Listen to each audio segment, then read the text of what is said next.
usiku huu. Usiondoke Kelvin. Mama Nadia. Mapenzi hayachagui umri.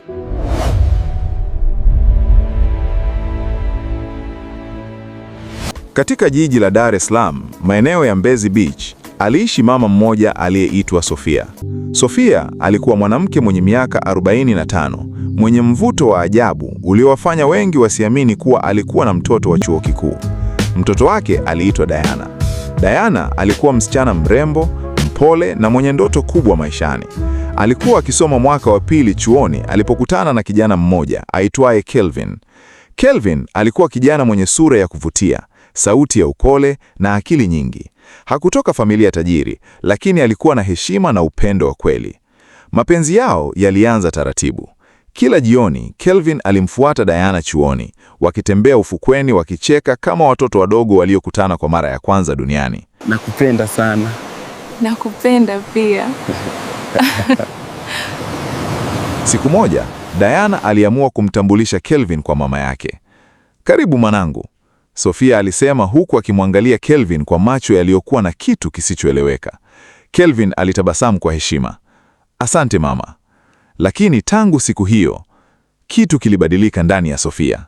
Usiku ule, akiwa chumbani kwake, alijikuta akiwaza uso wa Kelvin kila dakika. Kelvin, nakupenda sana. Wewe ni mzuri sana Nadia, hata nisamehe. Alikumbuka tabasamu lake, sauti yake, namna alivyomuita mama. Sofia alijikuta akihisi wivu kila alipowaona Diana na Kelvin wakicheka pamoja. Asante sana Nadia. Nimemfahamu. Nimemfahamu mama. Mwanzoni alidhani ni hisia za kawaida, lakini kadri siku zilivyopita, hisia zile zikageuka tamaa, na tamaa ile ikageuka hatari. Siku moja, Diana alikuwa ameenda chuoni kufanya mtihani wa jioni. Kelvin alifika nyumbani kumsubiri. Mvua kubwa ilikuwa ikinyesha. Nyumba ikatawaliwa na ukimya mzito. Ni sauti ya mvua pekee iliyosikika. Sofia alimkaribia Kelvin taratibu. "Mama," Kelvin alisema kwa mshangao. Usiku huu. Usiondoke Kelvin. Mama Nadia. Lakini Sofia hakusimama. Alimshika mkono. "Mama, unafanya nini?" "Mimi si mzee sana Kelvin." Kelvin alishtuka. Alijaribu kusimama, lakini Sofia alimkumbatia kwa nguvu. "Usiniogope." Mapigo ya moyo wa Kelvin yakaanza kwenda kasi. Hakuwa wamewahi kufikiria jambo kama hilo, lakini macho ya Sofia yalikuwa na ushawishi wa ajabu. Usiku ule, mpaka Diana aliporudi nyumbani, hakuna aliyejua nini kilikuwa tayari kimetokea. Baada ya siku hiyo, Sofia alianza kubadilika kabisa. Kila mara alimtafuta Kelvin kwa siri. Alianza kumpigia simu usiku, kumtumia ujumbe wa siri, na polepole Kelvin akaanza kuanguka kwenye mtego huo. Ingawa moyo wake ulimpenda Diana, mwili wake ulianza kuvutwa kwa Sofia, na hapo ndipo mwanzo wa mchezo hatari ulipoanza.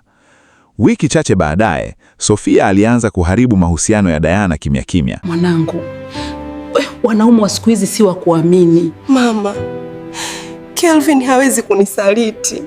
Nimeona Kelvin akiwa na wasichana mbalimbali. Diana akaanza kuwa na mashaka. Mara kwa mara ugomvi ukaanza. Kelvin hakuelewa nini kilikuwa kinaendelea, lakini kila walipogongana, Sofia alimfariji Kelvin kwa siri, na kila walipokaribiana, dhambi yao ikaendelea kukua. Kelvin, siwezi kukuacha. Wewe ni kila kitu kwangu. Miezi miwili baadaye, Sofia aligundua kitu kilichomfanya atetemeke. Alikuwa mjamzito, na baba wa mtoto alikuwa Kelvin. Haiwezekani. Nitamwambiaje Diana? Usiku ule, Sofia alikaa kitandani akiwa ameshika tumbo lake huku machozi yakimtoka. Kwa mara ya kwanza alianza kuogopa, lakini kilichomuumiza zaidi ni kwamba Diana bado alikuwa akimpenda Kelvin kwa moyo wote, na hakujua kwamba nyuma ya pazia mama yake mwenyewe alikuwa akibeba mtoto wa mwanaume wake. Siku moja, Diana aliingia chumbani kwa mama yake bila kubisha. Mama, umenifanyia nini? Na hapo hapo aliona simu ya Sofia ikiwa wazi. Kwenye screen kulikuwa na ujumbe mmoja uliomfanya damu yake isigande. "Na kumisi usiku wa jana mpenzi, moyo moyo. Kelvin." Mikono ya Diana ikaanza kutetemeka, macho yake yakapanuka kwa hofu. Haiwezekani. Nyuma yake mlango ulifunguka polepole na Sofia alikuwa amesimama hapo. Mama, umenifanyia nini? Mwendelezo unaendelea.